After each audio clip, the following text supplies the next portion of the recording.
So in yesterday's class, we started off with action potential, ठीक है? और हमने बात की थी कि हमारे पास किस तरह से जो हमारा resting membrane potential है -70 millivolts का, how that changes, and if it reaches the threshold potential, which is your -55 millivolts, हमारे पास फिर depolarization होती है because the voltage gated sodium ion channels open at -55 millivolts.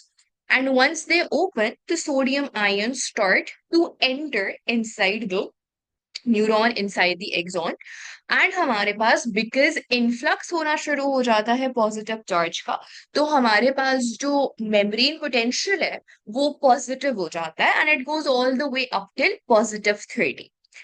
ये पूरा जो प्रोसेस होता है that is known as depolarization. जब हमारे पास सोडियम आयन चैनल्स खुल जाते हैं और सोडियम आयंस का पॉजिटिव चार्ज का इनफ्लक्स हो रहा होता है, that is known as depolarization. The point A in your graph, this one, is basically the depolarization वाला सेक्शन। फिर once our membrane potential has reached +30 millivolts, हमारे पास the voltage gated potassium ion channels open। ये अब तक closed थे, ये खुले भी नहीं थे। जब हमारे पास हमारा membrane potential reaches +30 millivolts, that is when हमारे पास voltage gated sodium ion channels खुलते हैं। इससे पहले ये closed थे। Now, once the potassium ion channels open, what happens is कि हमारे पास within the neuron potassium ions की जो concentration है वो ज्यादा होती है. So the potassium ions start to go outside of the neuron down the down the potential gradient and हम down the concentration gradient, and हमारे पास इसकी वजह से positive charge जो है वो बाहर जाना शुरू हो जाता है। पॉजिटिव चार्ज जब बाहर जाना शुरू हो जाता है तो हमारे पास जो ग्राफ है वो नेगेटिव की तरफ मूव होना शुरू हो जाता है। This process when the positive charge, the potassium ions are going out, that is known as repolarization. Now, repolarization क्यों हो रही होती है? In an attempt to reach back the resting membrane potential. Essentially क्या होना चाहिए था कि -70 millivolts जो कि हमारा resting membrane potential है, जब हमारा membrane potential वहां पर पहुंच जाए तो इन voltage gated potassium ion channels को इस point पर बंद हो जाना चाहिए था। However, there is a slight delay in the closing of these voltage-gated potassium ion channels. And because there is a slight delay in the closing of the potassium ion channels, हमारे पास थोड़ा सा जो है ज्यादा पॉजिटिव चार्ज बाहर चला जाता है। हमारा जो रेस्टिंग मेम्ब्रेन पोटेंशियल से थोड़ा सा क्या कहते हैं मोर नेगेटिव हमारी मेम्ब्रेन पोटेंशियल की वैल्यू हो जाती है, बिकॉज हमारे पास थोड़ा ज्यादा चार्ज पॉजिटिव चार्ज बाहर चला जाता है। हमारे पास इस पॉइंट पर जो voltage gated potassium ion channels है वो बंद हो जाते हैं एंड वंस दे क्लोज हमारे पास वापस हमारा जो ग्राफ है वो रेस्टिंग मेम्ब्रेन पोटेंशियल पर चला जाता है। रेस्टिंग मेम्ब्रेन पोटेंशियल पे वो कैसे जाता है? बिकॉज हमारे पास जो सोडियम पोटेशियम पंप और लीकी पोटेशियम आयन चैनल्स जो आरएमपी मेंटेन कर रहे थे वो अपनी एक्टिविटी के थ्रू आरएमपी पे वापस हमारे मेम्ब्रेन पोटेंशियल को ले आएंगे। दिस एक्स्ट्रा पार्ट जो हमारे पास ग्राफ बिलो आरएमपी जाकर वापस आरएमपी पे जाता है, इस कर्व को हम क्या बुलाते हैं? इस कर्व को हम बुलाते हैं हाइपरपोलराइजेशन की stage. Any questions about action potential? Any questions from yesterday's class? Anything that is unclear? Everything's cool? Miss, about the last recovery phase, well, a part of this graph, when the potential returns from -80 to -70, इसमें you spoke about the sodium potassium pump. तो वो ज़्यादा positive ions फिर अंदर आ जाते हैं। हमारे पास बेसिकली क्या हो रहा है? हमारे पास ज्यादा पोटेशियम आयंस बाहर लीक कर गए, यही हो रहा था बिकॉज हमारे पास वोल्टेज गेटेड पोटेशियम आयंस थोड़ी देर से बंद हो रहा था तो ज्यादा पोटेशियम बाहर चले जाएंगे, यही हो रहा था हम्म।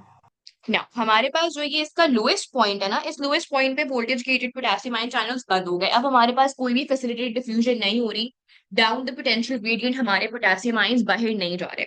हमारे पास ड्यूरिंग द स्टेज जब हमारा अब ये ऊपर की तरफ आरएमपी की तरफ ग्राफ जा रहा है, हो क्या रहा है कि हमारे पास टू पोटेशियम आयंस अब अंदर आ रहे हैं और through the voltage gated potassium ion channels कोई लीकेज नहीं हो रही। हमारे पास बहुत fast movement of potassium ions बाहर की तरफ नहीं हो रही, तो हमारे पास यहाँ पे पोटेशियम आयंस जिसके through leakage of positive charge हो रही थी वो बंद हो गई है और सोडियम पोटेशियम पंप के थ्रू दो दो करके पोटेशियम आयंस अंदर आ रहे हैं, जिसकी वजह से हमारे पास पॉजिटिव चार्ज थोड़ा थोड़ा अंदर आ रहा है।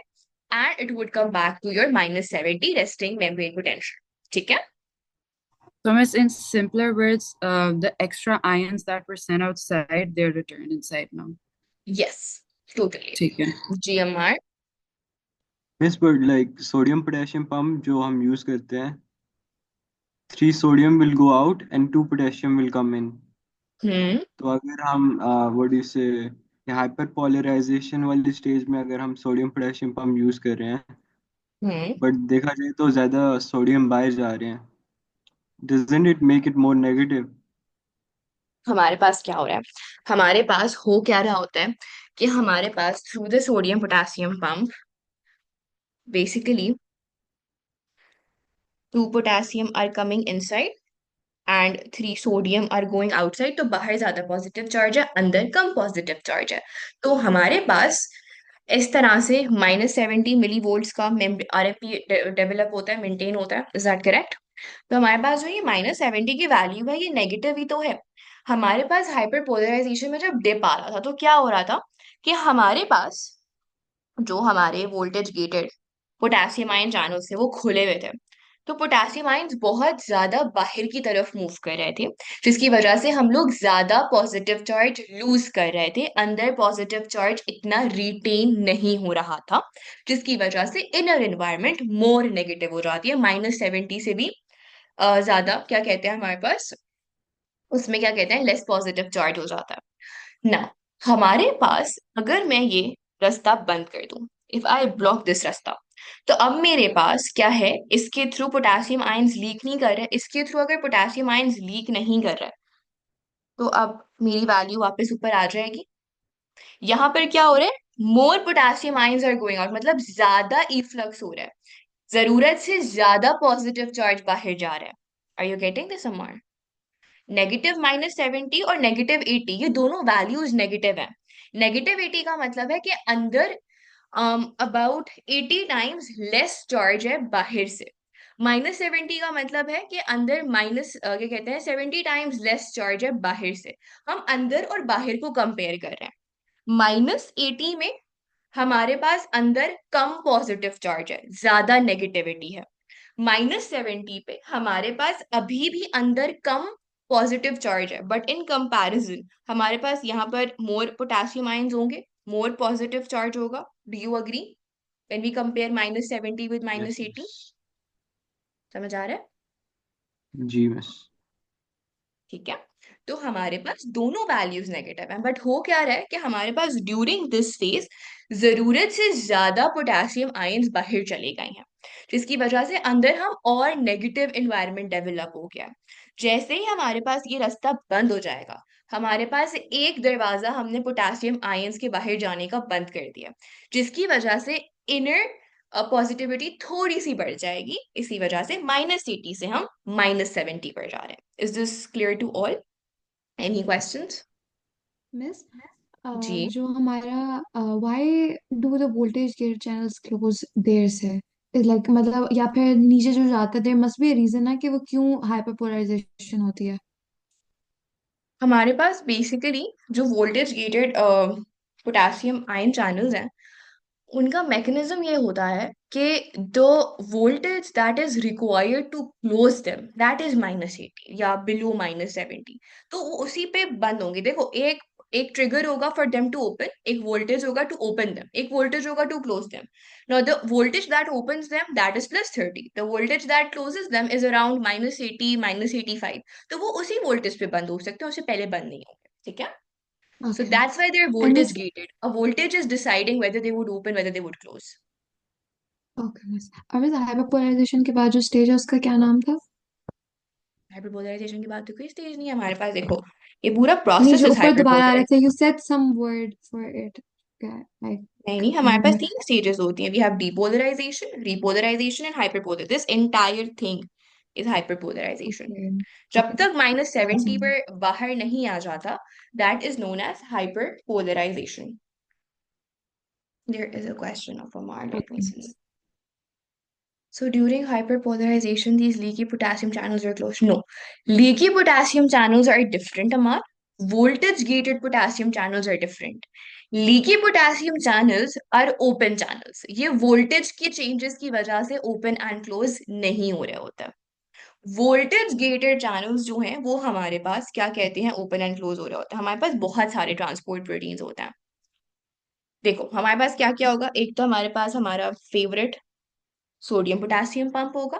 ठीक है, this is your sodium potassium pump. फिर हमारे पास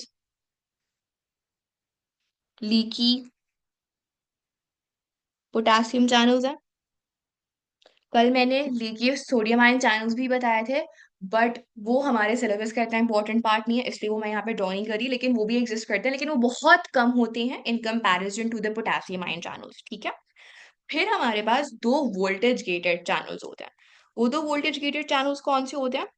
एक हमारे पास voltage gated potassium ion channel होगा, एक हमारे पास voltage gated sodium ion channels होगा. The voltage gated channels would open and close due to the change in potential difference.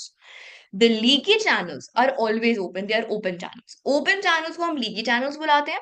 जो gated channels होते हैं, अगर वो voltage की वजह से gated हैं, voltage की वजह से वो open and close हो रहे हैं, so they are voltage gated potassium ion channels, voltage gated sodium ion channels. आगे जाकर जब हम साइनैप्स पढ़ेंगे तो एक हमारे पास हम चैनल पढ़ेंगे ligand gated sodium ion channels. वो लिगेंड की प्रेजेंस या एब्सेंस की वजह से खुलता है या बंद होता है. सो गेटेड से पहले जो भी चीज होगी, that is determining whether this channel would open और close. The voltage gated sodium ion channel or the voltage gated potassium ion channel or any voltage gated channel depends on voltage changes for it to open and close. A ligand gated channel depends on a ligand binding for it to open or close. ठीक है. Open channels हर वक्त खुले हुए होते हैं. Is this clear to all? देखो ये हमारे पास आ गया ग्राफ. अब इस ग्राफ से हम एक दफा फिर से रिवाइज कर लेते हैं. What is happening? हमारे पास एक रेस्टिंग पोटेंशियल था. रेस्टिंग पोटेंशियल में हमारे पास हमने क्या देखा है? हमने देखा है क्या कहते हैं हमारा sodium potassium pump. Sodium potassium pump हमारा आरएमपी मेंटेन कर रहा होता है. ठीक है. ना हमारे पास अब देखो ये मेरे पास जो बने हुए हैं ना, ये जो पर्पल और पिंक कलर के दो चीजें आपको नजर आ रही है, ये हमारे पास voltage gated sodium ion channels और voltage gated potassium ion channels है. कैन यू ऑल ऑब्जर्व कि ये दोनों बंद हैं हमारे पास आरएमपी पे? Is that observable that they are closed? इनके पास से मूविंग का कोई एरिया नहीं है available. Perfect. Now at RMP हमारे पास आरएमपी क्या है? रेस्टिंग पोटेंशियल वाला जो हमारा एरिया -70 मिलीवोल्ट्स. हमारे पास at resting membrane potential both the voltage gated sodium ion channels and the voltage gated potassium ion channels, they are closed. Now depolarization कहाँ से स्टार्ट हुई है? Depolarization हमारे पास तब स्टार्ट होती है when the threshold potential is reached, which is your -55 millivolts. Depolarization में क्या हो रहा है हमारे पास? Can you see that the only the sodium ion, the voltage gated sodium ion channel is open. Can you all observe this कि हमारे पास sodium ion channel खुल गया है और उसके थ्रू सोडियम अंदर मूव कर रहा है. और एक और चीज नोटिस करो, हमारे पास चार्जेस चेंज होते हुए नजर आ रहे हैं. यहाँ पर हमारे पास जो मेम्ब्रेन थी, एक और डार्क हो गया, लेट मी नाउ इधर देखो, हमारे पास एट आरएमपी नेगेटिव साइन था हमारी एक्सोनल मेम्ब्रेन पे, और जैसे ही डीपोलराइजेशन हो रही है पॉजिटिव चार्ज बन रहा है अंदर. Can you all observe this कि हमारे पास चार्जेस जो फ्लिप हो रहे हैं, बिकॉज हम अगर +30 पे जा रहे हैं इसका मतलब है कि हमारे पास +30 का मतलब क्या है कि अंदर 30 टाइम्स या बाय द चार्ज ऑफ 30 ज्यादा इलेक्ट्रिक पोटेंशियल है, ज्यादा पॉजिटिव पोटेंशियल है. Are you guys with me? Any question so far? Miss, I think I missed something from the previous lecture. लेकिन what exactly happens between the first step and the second वाला step जिसकी वजह से the potential decreases to -55, sorry, increases? सो हमारे पास basically क्या हो रहा होता है, हमारे पास आहिस्ता आहिस्ता करके सोडियम आयंस अंदर आ रहे होते हैं. वो सोडियम आयंस कैसे अंदर आ रहे होते हैं? एक तरीका तो हमारे पास होता है, क्या कहते हैं, लीकी सोडियम आयंस के थ्रू वो अंदर आ रहे हैं. इतने अंदर आ गया पॉजिटिव चार्ज कि हमारे पास जो मेम्ब्रेन पोटेंशियल है that went from -70 to -55. I think so आप में से किसी का मुझे मैसेज आया था कि मिस ऐसे रैंडमली हमारे पास सोडियम अंदर आ रहा है, तो जो हम पूरा स्टिमुलस पढ़ते हैं उस स्टिमुलस का क्या चीज है. अभी वो और क्लियर हो जाएगा. बट अभी के लिए ये समझो कि हमारे पास जो लीकी सोडियम आयन चैनल्स हैं उनके थ्रू सोडियम अंदर आ रहा है, पॉजिटिव चार्ज अंदर आ रहा है, पैसिवली आ रहा है, स्लोली आ रहा है। हमारे पास क्या कहते हैं, हाँ विशाल वो क्लियर हो जाएगा इंशाल्लाह आज की क्लास में।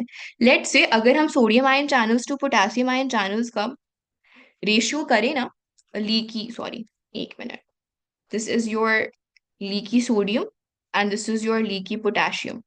सो 1:3 या 1:4 का रेशियो होता है हमारे पास। अगर मैं एक नोड ऑफ रैनवियर पे एक मेम्ब्रेन पर अगर हमारे पास एक लीकी सोडियम आयन चैनल है तो 3 या 4 पोटेशियम आयन चैनल्स होंगे। तो हमारे पास जो ये लीकी सोडियम आयन चैनल है इसके थ्रू इतनी ज्यादा मूवमेंट नहीं हो रही होती और बहुत स्लो मूवमेंट हो रही होती है। इसी वजह से हमारे पास क्या कहते हैं, only when lot of sodium ions, इतने सोडियम आयंस आ जाएं कि हमारे पास -55 पर हमारा पोटेंशियल चला जाए, that is when depolarization takes place. So the influx of sodium ions would cause the membrane potential to go from -70 to -55. And once -55 is reached, हमारे पास क्या होगी इस पॉइंट पे, opening of voltage gated sodium ion channels. अब हमारे पास खुली एक space है सोडियम आयंस के पास कि वो voltage gated sodium ion channels के थ्रू अंदर मूव करें। अच्छा, एक छोटी सी बात, एक एडिशनल इंफॉर्मेशन है बट शायद इससे और क्लियर हो जाए। हमारे पास अगर -70 से -55 पोटेंशियल जा रहे हैं तो हमने कल डिस्कस किया था ना कि सेट पॉइंट से एक चेंज आ रहा है, this is a stimulus. Do we all agree with this कि -55 हमारा थ्रेशोल्ड स्टिमुलस या थ्रेशोल्ड पोटेंशियल होता है। नाउ हमारे पास जो ये चेंज आ रहा है वो क्यों आ रहा है? Because of the influx of sodium ions through the leaky sodium ion channels. Do you all agree कि ये चेंज सोडियम आयंस के अंदर आने की वजह से आ रहा है -70 टू -55? हमने होम्योस्टेसिस में दो किस्म के फीडबैक्स पढ़े थे, negative feedback and positive feedback. Negative feedback में क्या होता था कि जो भी चेंज आ रहा है ना उसका ऑपोजिट रिस्पॉन्स आता है, यानी अगर तो हमारे पास सोडियम आयंस अंदर आ रहे हैं तो हमें सोडियम आयंस का रास्ता रोक के अगर हम इस तरह से चेंज लाते तो वो एक नेगेटिव फीडबैक होता। यहाँ पर क्या हो रहा है कि हमारे पास जो स्टिमुलस है, that stimulus is because of the sodium ions coming inside. इस स्टिमुलस के लिए रिस्पॉन्स हमारे न्यूरॉन ने क्या किया, इसके रिस्पॉन्स में उसने और सोडियम आयंस के लिए दरवाजे खोल दिए, उसने सोडियम आयंस के लिए रास्ता और आसान कर दिया और उसको स्पेस दे दी अंदर आने के लिए। सो हम इस चेंज को फेवर कर रहे हैं। सोडियम आयंस अगर अंदर आ रहे हैं और एक चेंज को कॉज कर रहे हैं, instead of opposing that change we are pushing sorry we are favouring that change. तो हमारे पास जो पूरा डीपोलराइजेशन है ना, that is an example of positive feedback, because हमारे पास उस चेंज को हम एम्पलीफाई कर रहे हैं, उस चेंज को हम सपोर्ट कर रहे हैं, उस चेंज को हम क्या कहते हैं, फेवर कर रहे हैं। Are you all getting this? Any questions about this? Perfect. Now हमारे पास the opening of the voltage gated sodium ion channels is an example of a positive feedback in our body. अच्छा, yes exactly, this looks like positive feedback because हमारे पास पूरा जो depolarization की चीज है that is an example of positive feed. बिल्कुल ठीक है। अच्छा, अब +30 पे क्या था रहमा? पॉजिटिव फीडबैक क्या होता है? Can you please tell me what is your understanding of a positive feedback? तो हमारे पास -70 टू -55 में जो चेंज आ रहा था वो चेंज क्या था? Sodium ions were coming inside facility diffusion के through slowly and gradually, that was the change. -55 को जब पोटेंशियल रीच हुआ तो हमारे पास वोल्टेज गेटेड सोडियम आयंस खुल गए, allowing more sodium ions to come inside. So are we favoring the change or are we opposing the change? हम favour कर रहे हैं ना, सोडियम आयन अंदर आने की वजह से एक स्टिमुलस था, ठीक है, उस स्टिमुलस को हम फेवर कर रहे हैं by opening the voltage gated sodium ion channels at -55 millivolts, जिसकी वजह से और सोडियम आयन अंदर आ रहे हैं, हम -55 से +30 पे चले गए यहाँ। So this is what your positive feedback mechanism, ठीक है, ग्रेट। अच्छा, डीपोलराइजेशन के दौरान जब voltage gated sodium ion channels खुले होते हैं, हमारे पास voltage gated potassium ion channels are closed. This is during depolarization, ठीक है। अब +30 पे हमारी डीपोलराइजेशन स्टार्ट होती है। क्या हो रहा है यहाँ पे? इस वोल्टेज पर हमारे voltage gated potassium ion channels open थी। ओवर हियर हमारा ये जो अभी तक बंद था voltage gated potassium ion channel, वो voltage gated potassium ion channel क्या हो गया है? वो खुल गया है, जिसके थ्रू जो पोटेशियम आयंस हैं दे आर मूविंग आउटसाइड। ना, डू यू रिमेम्बर कल मैं बार बार कह रही थी कि हमारे पास ड्यूरिंग repolarization, I said कि during repolarization the voltage gated sodium ion channels are inactive. मैंने कभी भी ये नहीं बोला during repolarization they are closed. Do you all recall this? और शायद ये question भी किसी ने raise किया था और मैंने कहा था hold it for the refractory period. Now, हमारे पास this is something very unique to the sodium ion channel, the voltage gated sodium ion channel. इसके ना 3 phases होते हैं। एक होगा closed, ठीक है, closed है, फिर ये ओपन होगा, हमने इसकी ओपनिंग देखी।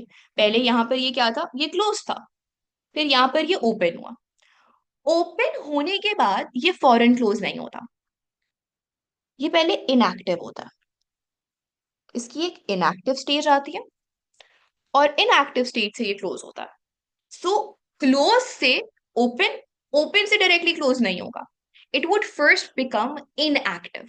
अब ये कैसे हम इस डायग्राम पे देख रहे हैं, आप एक मिनट के लिए देखो। This is the closed shape, close में शेप देखो जब हमारा ये voltage gated sodium ion channel closed है। ओपन में शेप देखो। अब बताओ, ये वाली शेप और ये वाली शेप, क्या ये दोनों शेप सेम है या ये डिफरेंट है? आरएमपी में और रिपोलराइजेशन में जो शेप नजर आ रही है, आर दे सेम और are they different? They are different. This is when it is inactive. ये डिस्टिंक्शन क्लियर हुई अभी तक कि सोडियम आयन चैनल्स जो है वोल्टेज गेटेड वो क्लोज होते हैं, ओपन होते हैं, इनएक्टिव होते हैं, फॉरन से क्लोज नहीं होता। So during repolarization, our voltage gated sodium ion channel is inactive. Please do not write it closed. अच्छा, पोटेशियम आयन चैनल में इनएक्टिव की कोई स्टेज नहीं होती, इट इज ईदर ओपन और it is closed. This is something totally unique for the sodium ion voltage gated sodium ion channel कि ये एक इनएक्टिव शेप भी, एक इनएक्टिव स्टेज भी मेंटेन करता है। Are you guys with me? Can I proceed forward? I know क्यों का भी एक सवाल आएगा, उस क्यों के अगर ये सवाल आ रहा है कि ये क्यों इनएक्टिव होते हैं, हम उस पर भी आएंगे। बट अभी के लिए ये डिस्टिंक्शन समझ आ गई है कि during repolarization sodium voltage gated sodium ion channels inactive. Can you all give me a thumbs up? और अगर नहीं समझ आएगा so obviously you can ask Amar. Yes, during depolarization Amar हमारे जो वो है क्या कहते हैं, potassium voltage gated potassium ion channels हैं, दे आर क्लोज्ड। और रिपोलराइजेशन में जब +30 हम हिट करते हैं तो वो खुल जाते हैं। इनका कोई इनएक्टिव वाला स्टेज नहीं होता, दे आर ईदर क्लोज्ड और they are either open, nothing in between. The sodium ion channels are closed, then they open, then they become inactive, और इनएक्टिव के बाद वो फिर क्लोज होंगे, वो डायरेक्टली क्लोज नहीं हो सकते। या sure, you can see the diagram. Perfect, आगे बढ़ो, सब मेरे साथ हैं अभी तक ना? हमारे पास जो पोटेशियम आयन चैनल ओपन हुआ है, तो इस पोटेशियम आयन चैनल के ओपन होने की वजह से the potassium ions are moving outside, ठीक है? ये आउटसाइड मूव कर रहे हैं, मूव कर रहे हैं, मूव कर रहे हैं। ये हमारे पास पूरा क्या है, रिपोलराइजेशन का स्टेज है। फिर यहाँ पर क्या आ गई हमारी, यहाँ पर हमारे पास आ गई, अब क्या होगा एक्चुअली, नहीं, यहाँ तक हमारे पास ये रिपोलराइजेशन कहाँ तक जाती है, -70 से। -70 से जो नीचे की कहानी है, वो नीचे की कहानी ये वाली, दिस कहानी इज योर हाइपरपोलराइजेशन, ठीक है? -70 से के बियॉन्ड की जो कहानी है वो हमारी हाइपरपोलराइजेशन की कहानी है। और इसमें क्या होता है दैट -70 पे हमारे voltage gated potassium ion channels बंद नहीं होते, वो अराउंड -80 बंद होते हैं। एंड ड्यू टू दिस हमारे पास थोड़े से ज्यादा पोटेशियम आयंस बाहर चले जाते हैं। हाउएवर इस पॉइंट पे जो lowest point of the graph होता है उस पे वो जो voltage gated potassium ion channels है वो बंद हो जाता है। And in a little while हमारे पास जो आरएमपी है, जो -70 मिली वोल्ट्स वाली वैल्यू है, वो रिस्टोर हो जाती है, वो रिकवर हो जाती है। क्लियर हो गया ग्राफ? मिस जी। मिस एक चीज नहीं समझ आई, that the closing of the voltage gated channel and the inactivity of it sort of serves the same purpose. So why is there a distinction? There is a distinction. जब अभी हम refractive period पे चलेंगे तब हमें समझ आएगा कि इनएक्टिव और क्लोज्ड से बेसिकली हम क्या अचीव कर रहे हैं. So there is a purpose of the inactivated stage and there is a purpose of the closed stage. ठीक है. हमारे पास ड्यूरिंग रिपोलराइजेशन जो है, हमारे सोडियम आयन चैनल जो होते हैं, voltage gated sodium ion channels, they are क्या कहते हैं, इनएक्टिव. सो हमारे पास मेजरली अर्ली क्या कहते हैं रिपोलराइजेशन का, ये जो पूरा ये वाला पार्ट है ना, ये जो हमारा ग्राफ है पूरा रिपोलराइजेशन वाला, हमारे पास उसमें voltage gated sodium ion channels जो है वो इनएक्टिव होते हैं. ना, वो क्लोज किस पॉइंट पे होते हैं? They become close over here. Voltage gated sodium ion channels close. They close at what point? हमारे पास जब हाइपर पोलराइजेशन स्टार्ट होती है, जब हम बैक टू -70 पहली दफा आते हैं ना, उस पॉइंट पर हमारे जो voltage gated sodium ion channels हैं वो क्लोज होना स्टार्ट होता है. Sorry, they start to close. This is where they are closing. So this is where कुछ क्लोज हो जाते हैं, कुछ नहीं क्लोज होते, but this is where they start to close, आहिस्ते आहिस्ते करके, आहिस्ते आहिस्ते करके. सो -70 पर क्लोजिंग शुरू हो जाती है. -70 तक मेजोरिटी जो है वो क्लोज हो जाते हैं. ठीक है, बल्कि यहाँ पे आप क्लोज ही समझो फॉर योर ईज. यहाँ पे समझो, जब जैसे ही -70 हमने पहली दफा हिट किया, this is where they get closed. So during repolarization, the sodium ion voltage gated channels are inactive and they close when हमारे पास hyperpolarization start होती है या late repolarization में वो close होना शुरू हो जाता है. ठीक है. Are we all together? Any questions so far?